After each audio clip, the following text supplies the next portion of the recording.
नमस्कार बच्चों। आज के इस वीडियो में हम अध्ययन करेंगे कवि नागार्जुन की कविता बादल को घिरते देखा है। इसकी व्याख्या और इसके प्रश्न उत्तर पर चर्चा करेंगे। तो विद्यार्थियों, देखते हैं कवि ने बादल को घिरते देखा है कविता में क्या कहा है। तो आप लोगों ने बादल तो देखे ही होंगे। जब आसमान में बरसने के लिए काले काले बादल छाते हैं तो लगभग अंधेरा सा होने लगता है। कई बार ठंडी हवा भी चलती है, कई बार गर्मी भी, उमस भी होती है। और इधर उधर जब वो तेजी से उड़ते हैं तो ऐसा लगता है जैसे कहीं पहाड़ उड़े जा रहे हैं। कवि ने उन बादलों को कुछ अलग ढंग से देखने की कोशिश की है। उन्होंने उन बादलों में उनको भी याद किया है जब कालिदास ने अपने मेघदूत में लिखा था कि एक प्रेमी ने अपनी प्रेमिका को बादलों के माध्यम से संदेश भेजा था। तो हर कवि की अपनी एक अलग कल्पना है। कवि एक वस्तु में कुछ और देखता है और दूसरा कवि उसी वस्तु में किसी और सौंदर्य को देखता है। तो संस्कृत के जो महाकवि थे कालिदास, उन्होंने बादलों के आधार पर ही, यानी कि बादलों को दूत बना करके और एक मेघदूत नामक काव्य लिखा।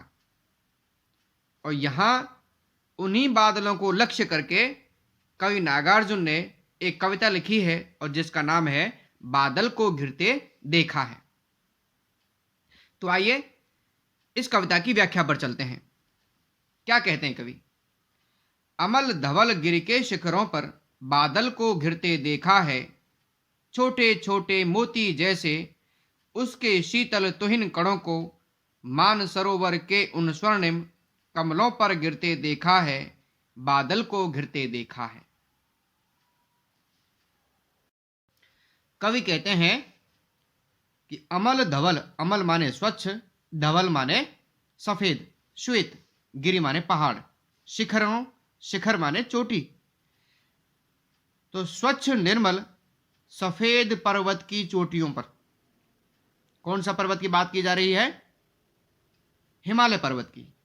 कि हिमालय पर्वत की चोटियों पर बादल को घिरते देखा है। कवि नागार्जुन ने हिमालय पर्वत की चोटियों पर बादलों को घिरते हुए देखा है, मंडराते हुए देखा है। छोटे छोटे मोती जैसे उसके शीतल तुहिन कणों को मान सरोवर के उन स्वर्णिम कमलों पर गिरते देखा है।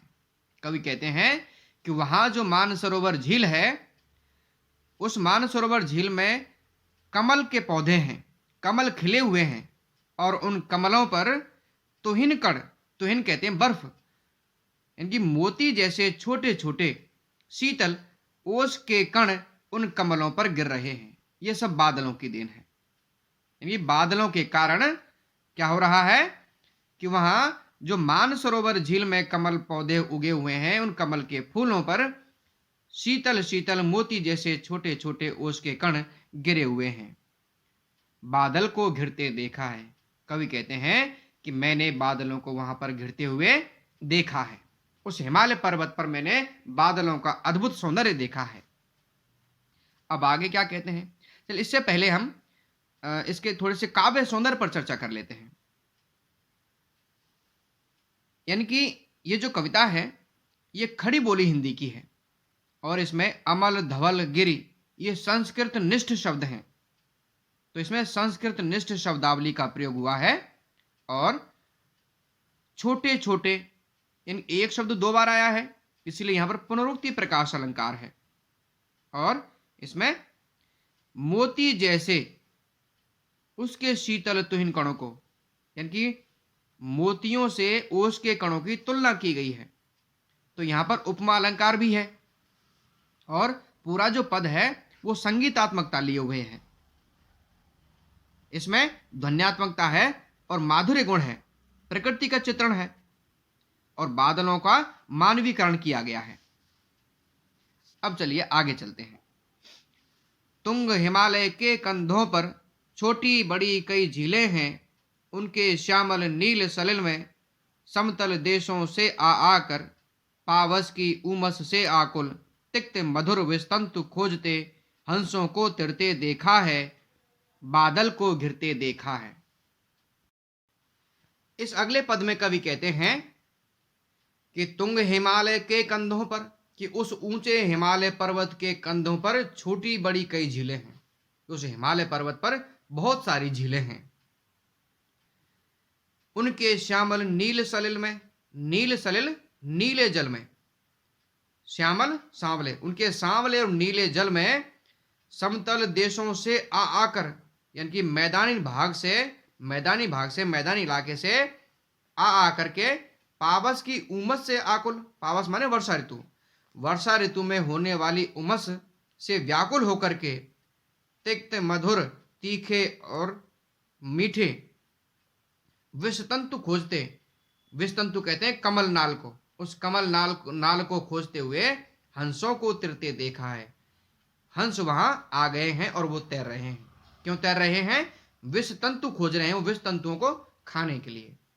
विषतंतु का अर्थ है कमल नाल।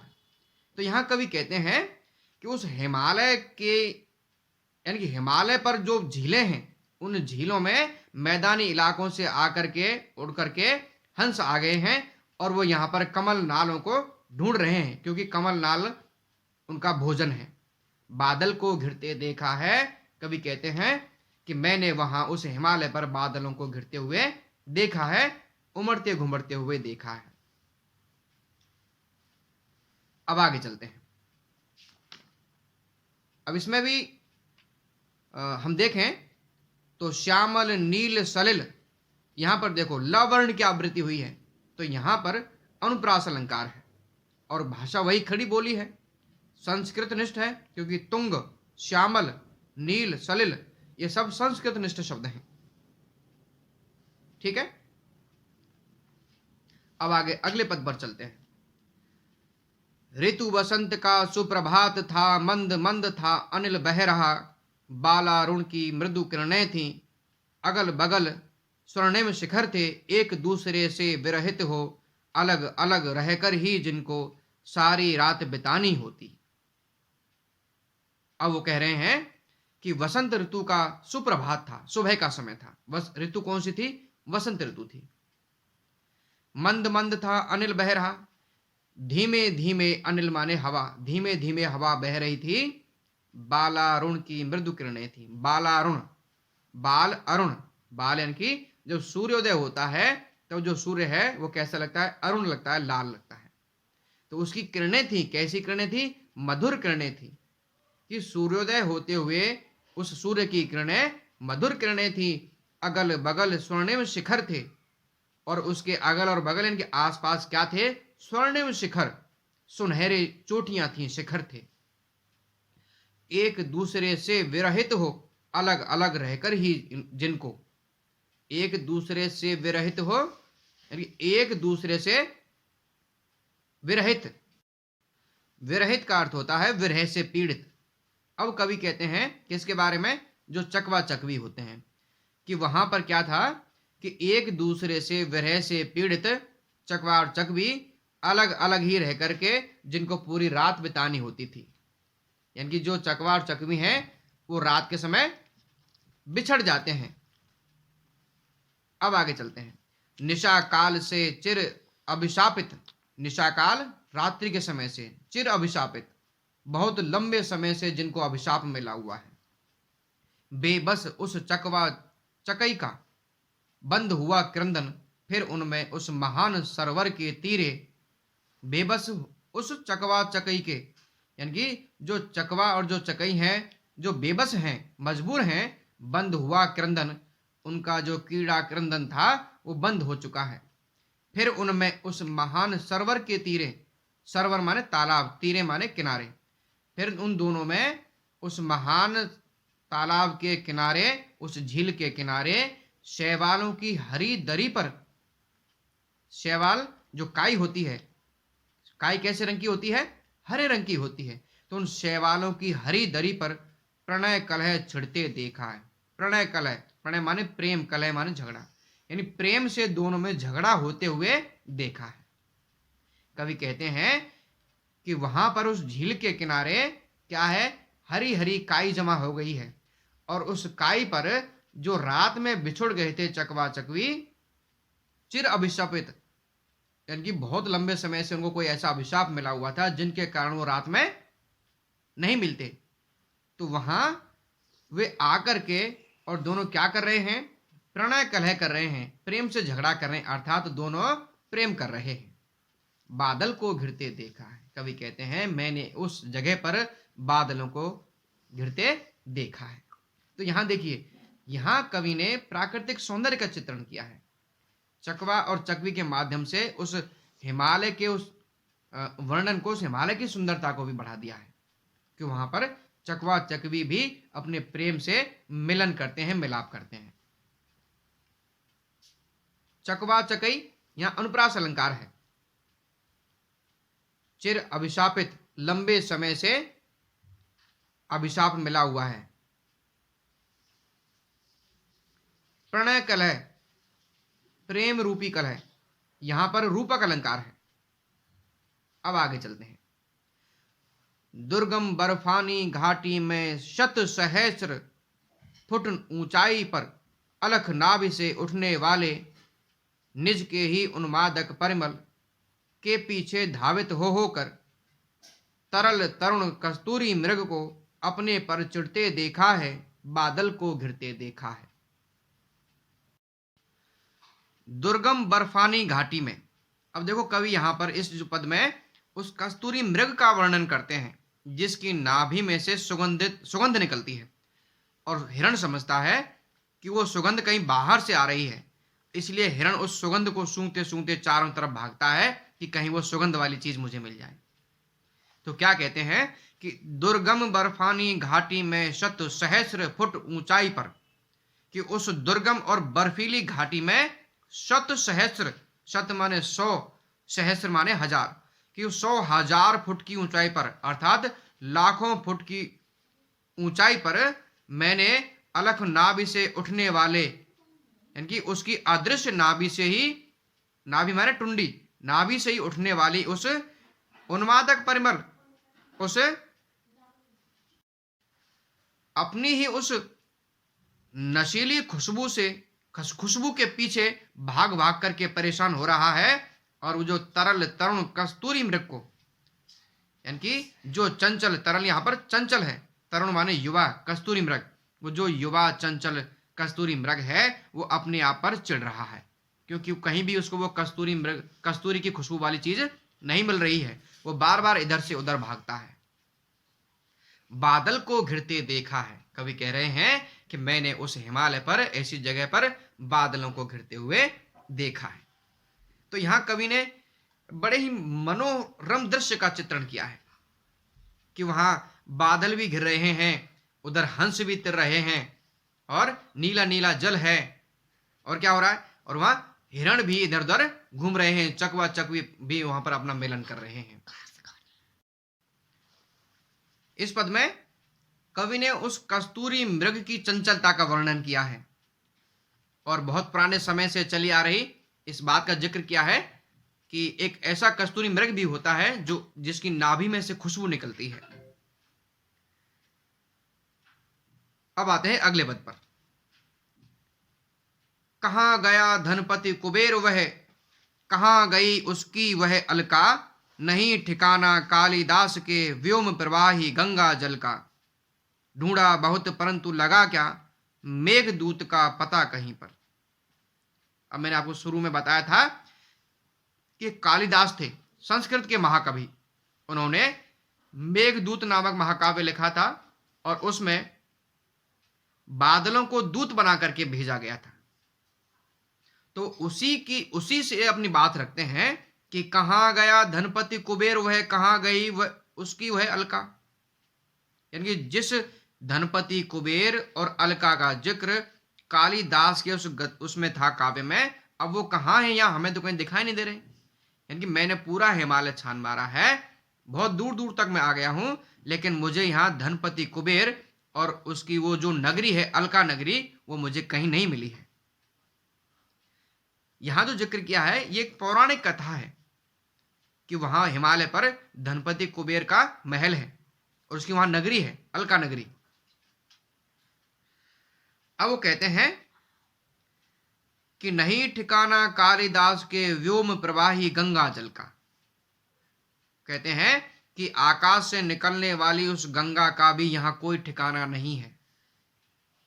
जैसा कि कवि ने अपने उस काव्य में जिक्र किया था कि यहां तो गंगा कहां से निकलती है, पर्वत से निकलती है, लेकिन वो कहते हैं व्योम प्रवाही गंगा जल, कि जिसका आकाश से जिस गंगा जल का प्रवाह होता था, वो गंगा नदी हमें यहां कहीं दिखाई नहीं देती है। ढूंढा बहुत परंतु लगा क्या, मेघदूत का पता कहीं पर। और कवि कहते हैं कि उस मेघदूत को मैंने बहुत ढूंढा जो संदेश लेकर गया था, लेकिन वो मेघदूत मुझे कहीं नहीं मिला जो किसी का संदेश ले जा सके। हाँ, इन बादलों को तो मैं जाते हुए देख रहा हूं, लेकिन ये बादल मेरी बात नहीं सुन सकते और ना ही मेरी बात को कहीं दूसरी जगह पहुंचा सकते हैं। तो यहां पर देखो, जो नागार्जुन कवि हैं, यहां उनकी वो कबीर वाली जो विद्रोही भावना वो निकल करके आती है। कबीर जिस तरह से धार्मिक आडंबरों पर और कपोल कल्पनाओं पर जिस तरह से प्रहार करते थे, ठीक उसी तरह से नागार्जुन का भी स्वभाव था, वो भी विद्रोह करते थे। और उन्होंने यहां जो कहने का जो उनका जो आशय है वो यही है कि जैसे प्राचीन ग्रंथों में बताया गया था कि यहां भगवान रहते हैं, फलानी जगह भगवान की नगरी है, उस अमुक जगह वो देवता निवास करते हैं, तो कहते हैं कि हिमालय पर जिन जिन देवताओं के निवास की बात कही गई थी, वो देवता मुझे यहाँ कोई भी दिखाई नहीं दिया। अर्थात हो सकता है कि वो बातें कैसी हो, कपोल कल्पना हो। अब आगे वो क्या कहते हैं, कौन बताए वह छाया में बरस पड़ा होगा ना यहीं पर, जाने दो वह कवि कल्पित था। कहते हैं कि कौन बताए वह छाया में बरस पड़ा होगा ना यहीं पर, यानी कि जिस मेघ को दूत बना करके भेजा है, वो मेघदूत तो यानी कि वो मेघ छाया बन करके यहीं बरस पड़ा होगा, जाने दो वह कवि कल्पित था। और वो कहते हैं कि जाने दो इस बात को, वो वास्तव में वो मेघदूत नहीं था, वो क्या था, वो कवि की कल्पना थी। यानी जब उन्होंने इसी तरह से इन बादलों को जाते हुए देखा होगा तो उन्हें कल्पना कर ली होगी कि ये मेरा संदेश वाहक का काम कर सकते हैं। तो यहां उन्होंने मेघदूत के उस महाकाव्य के उस मेघदूत को उन्होंने क्या बताया है, कवि कल्पित बताया है, केवल कवि की कल्पना बताया है। मैंने तो भीषण जाड़ों में नवचुंबी कैलाश शीर्ष पर महामेघ को झंझा नील से गरज गरज भिड़ते देखा है, बादल को घिरते देखा है। वो कहते हैं कि मैंने तो भीषण जाड़ों में, कि मैंने तो इस कड़कड़ाती ठंड में नवचुंबी कैलाश शीर्ष पर, नभ माने आकाश, चुंबी माने चूमने वाली, आकाश को चूमने वाले उस कैलाश के उस शिखर पर, यानी बहुत ऊंचे उस शिखर पर महामेघ को झंझा नील से गरज गरज भिड़ते देखा है। यानी कि क्या करते देखा है कि उन तूफानी हवाओं से बादलों को मैंने टकराते हुए देखा है, क्योंकि जो पर्वत ऊंचा है तो वहां जो बादल हैं वो टकरा जाते हैं, और जो हवा है, जो तेज झंझावत चलते हैं, उनसे भी बादलों को मैंने टकराते हुए देखा है, गरज गरज भिड़ते देखा है। और वो आपस में गर्जना करते हैं, जब एक बादल दूसरे बादल से टकराता है तो उनमें ध्वनि निकलती है जिसको हम बिजली की गड़गड़ाहट बोलते हैं, और उनसे चमक भी निकलती है जिसको हम बिजली बोलते हैं। तो गरज गरज भिड़ते देखा है, बादल को घिरते देखा है। कवि कहते हैं कि मैंने तो ऐसे बादलों को देखा है जो वहां उस कैलाश के शिखर पर झंझावतों से लड़ते हैं, तूफानी हवाओं से लड़ते हैं, और वो कड़कते हैं, जोर जोर से उनके गरजने की आवाज सबको सुनाई देती है। तो यहां जो ये पद था, इसमें उन्होंने एक रूढ़ी को तोड़ने की कोशिश की है। यानी प्राचीन कवि जिस तरह से जहां कहीं उनको मौका मिलता वो वहीं देवताओं की स्थापना कर देते थे, और उनमें इतनी कल्पना भर देते थे कि लोग उनको या तो देवता मान लेते थे या फिर उनको केवल कपोल कल्पना मानते थे कि ये सब झूठ है। तो यहाँ जो देखो एक बिंब विधान होता है, तो यहाँ एक दृश्य बिंब है। बिल्कुल ऐसा लगता है जैसे मेघ और जो हिरण है वो बिल्कुल हमारी आंखों के सामने ऐसा सब कुछ घटित हो रहा है। आगे चलते हैं। शत शत निर्झर निर्झरणी कल, मुखरित देव दारु कानन में, शोणित धवल भोज पत्रों से छाई हुई कुटी के भीतर, रंग बिरंगे और सुगंधित फूलों से कुंतल को साजे, इंद्रनील की माला डाले, शंख सरीखे सुघड़ गलों में, कानों में कुबले लटकाए। ये पद थोड़ा लंबा है इसका, तो इसको हम थोड़ा आधा आधा करके इसकी व्याख्या करेंगे।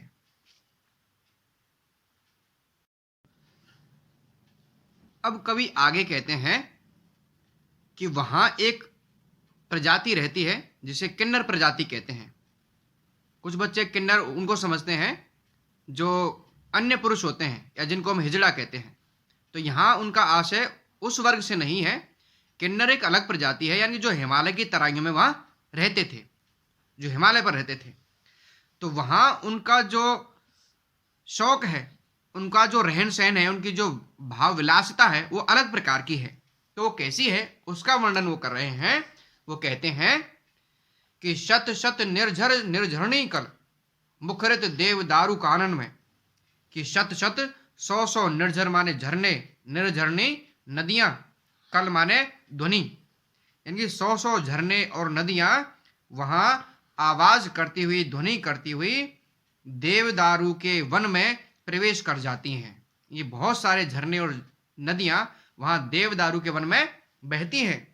शोणित धवल भोज पत्रों से, शोणित माने लाल, धवल माने श्वेत, क्योंकि लाल और सफेद भोज पत्रों से छाई हुई कुटी के भीतर, वहां एक कुटिया बनी हुई है, वहां रंग बिरंगे और सुगंधित, यानी देखो, यानी कि जहां जो देवदारू का वन है उस वन की बात हो रही है, उस जंगल में कि लाल और सफेद भोज पत्रों से कुटिया बनी हुई है।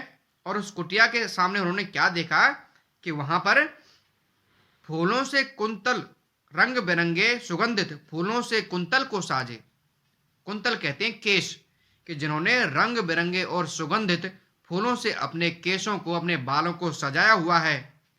इंद्रनील की माला डाले, और जिन्होंने अपने गलों में इंद्रनील की माला डाल रखी है। इंद्रनील एक बेशकीमती पत्थर होता है, उसकी माला उन्होंने बना करके अपने गले में पहनी हुई है। और उनके गले कैसे हैं? इंद्रनील की माला डाले, शंख सरीखे सुगढ़ गलों में। अब यहां उनकी सुंदरता का चित्रण है। शंख सरीखे, शंख के समान सुघड़, अच्छी तरह से गढ़े हुए सुंदर, यानी शंख के समान सफेद और सुंदर गलों में उन्होंने इंद्रनील की मालाएं पहनी हुई हैं। कानों में कुबले लटकाए, कानों में कुबले लटकाए, कुबले कहते हैं कमल नाल, यानी कानों में उन्होंने कमल नाल के बने आभूषण पहने हुए हैं।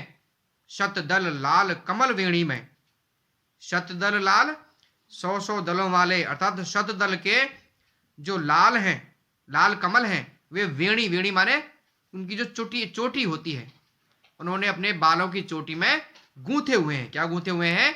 लाल लाल कमल। ये उनकी सुंदरता का चित्रण है। किसकी? जो वहां किन्नर प्रजाति रहती है, वो इस तरह से वहां रहती है। रजत रचित मणि खचित कला में, रजत माने चांदी, रचित माने बना हुआ, यानी चांदी से बना हुआ, मणि खचित जिसमें मणियां खच खचाकर भरी हुई हैं, अर्थात जो चांदी से बना हुआ है और मणियों से जड़ित है कला में, और उसमें कलाकृतियां बनी हुई हैं। पान पात्र, ऐसा वो पान पात्र, पान पात्र का मतलब है जिसमें से शराब पी जाती है। द्राक्षासव, अंगूरों से बनी हुई शराब, पूरित माने पूरा है, रखे सामने अपने अपने, अपने अपने सामने रखे हुए हैं। लोहित चंदन की त्रिपदी पर, लोहित चंदन लाल चंदन की बनी तिपाई पर, लाल चंदन की जो बनी तिपाई होती है, तिपाई का मतलब जो आज 4 पैरों वाला जो स्टूल होता है, जो मेज होती है, ऐसी ही वहां पर पहले जमाने में उस समय छोटी छोटी तिपाई होती थी जिनमें 3 पैर होते हैं, तो लाल चंदन की बनती है। तो कवि यह कहते हैं कि उस लाल चंदन की तिपाई पर उन किन्नरों ने अपने अपने सामने चांदी से बने हुए मणियों से जड़ित कलाकृतियों वाले सुरापान में सुरा भरी हुई है। कौन सी सुरा भरी हुई है? शराब भरी हुई है, अंगूरों से बनी हुई शराब भरी हुई है। और क्या किया उन्होंने कि वो कहाँ बैठे हैं? नरम निदाग बाल कस्तूरी मृग छालों पर। मृग छाल, बाल कस्तूरी, निदाग, निदाग माने दाग रहित, बाल माने बाल, यानी कि दाग रहित बालों पर। किसके बालों पर? कस्तूरी मृग छालों। कस्तूरी मृग की जो खाल होती है, उस खाल पर, उस खाल के जो बाल हैं वो कैसे हैं? बिल्कुल निदाग हैं, उन पर कोई किसी प्रकार का दाग नहीं है। ऐसे उन मृग छालों पर वो पालथी मार करके बैठे हुए हैं। कौन बैठे हुए हैं? किन्नर बैठे हुए हैं। मदिरारुण आंखों वाले उन, मदिरारुण, मदिर अरुण, मदिर माने मदिरा, शराब, अरुण माने लाल। शराब पीने के कारण लाल हुई उन आंखों वालों ने उन्मद किन्नर किन्नरियों की, जो मदमस्त हो रहे हैं किन्नर और किन्नरियां, मृदुल मनोरम अंगुलियों को, मृदुल माने मधुर, कोमल, मनोरम माने अच्छी लगने वाली अंगुलियों को वंशी पर फिरते देखा है। अब वहां जो बैठे बैठे किन्नर किन्नरियां हैं वो अपने कोमल कोमल हाथों से बंसी बजा रहे हैं। तो कवि कहते हैं कि मैंने उनके कोमल कोमल उंगलियों को बंसी पर फिरते देखा है। वो बैठे बैठे बंसी बजा रहे हैं। बादल को घिरते देखा है। मैंने वहां ऐसी जगह पर बादलों को घिरते हुए देखा है। और जो यहाँ नागार्जुन कवि हैं, उन्होंने वहां पर जो किन्नर प्रजाति है, उस किन्नर प्रजाति के भोग विलास और वहां का जो सामाजिक रहन सहन है उसका चित्रण किया है कि वहां जो किन्नर प्रजाति है वो किस तरह से रहती है, किस तरह के आभूषण और वस्त्र पहनती है, किस तरह का उनका खान पान रहता है। तो यहां उन्होंने उन किन्नरों के रहन सहन, वेशभूषा और साज सज्जा और उनकी जो उन्मुक्त जीवन शैली है उसका चित्रण किया है। और बाद में वही कहते हैं कि बादल को घिरते देखा है, कि मैंने ऐसी जगह पर आकाश में बादलों को उमड़ते घुमड़ते हुए देखा है।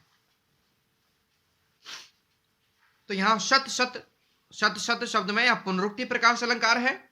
और शंख सरीखे यानी शंख के समान, तो यहां तुलना की गई है शंख से, किसकी? गले की। तो यहां पर उपमा अलंकार है। और जो पूरा पद है, पूरी कविता है, इसमें माधुर्य गुण है और प्रकृति का चित्रण तो है ही,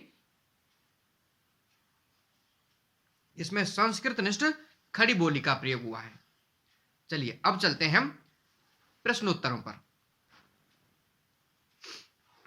तो पहला प्रश्न है, इस कविता में बादलों के सौंदर्य चित्रण के अतिरिक्त और किन दृश्यों का चित्रण किया गया है? तो आपने जो कविता की व्याख्या सुनी है, आपने उसमें सुना होगा कि बादलों के अलावा वहां पर चकवा चकवी और कस्तूरी मृग, वहां पर बहने वाली नदियां, हंस और वहां किन्नर प्रजाति के दृश्यों का भी चित्रण किया है।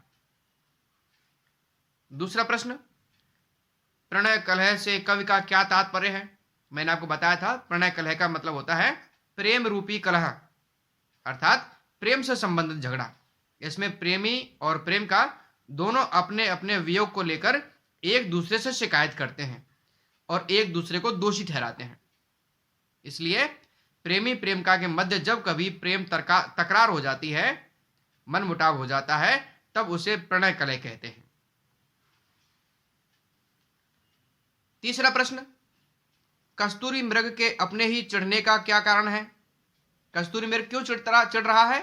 क्योंकि जो खुशबू उसकी खुद की नाभि से निकल रही है वो सोचता है कि ये कहीं बाहर से आ रही है, और बाहर वो उसको ढूंढते ढूंढते परेशान हो जाता है, तो अपने आप पर ही चिढ़ने लगता है कि वो उसको ढूंढ नहीं पा रहा है।